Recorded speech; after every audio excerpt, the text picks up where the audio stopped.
Untuk yang selanjutnya pupuh bijil.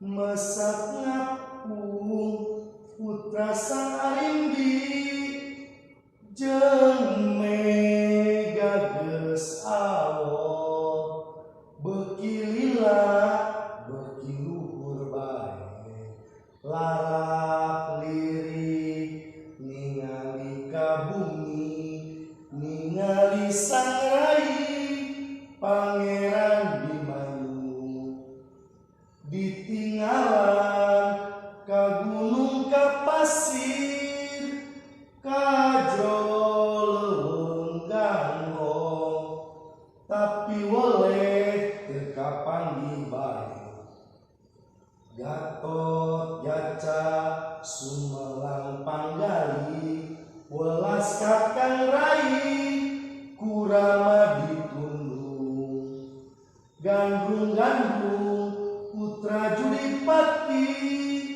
angkat riri alon ngilarina henteu weleh-weleh tina langkung asina karai batan teu kapanggih kajeun pegat umur. Sekian.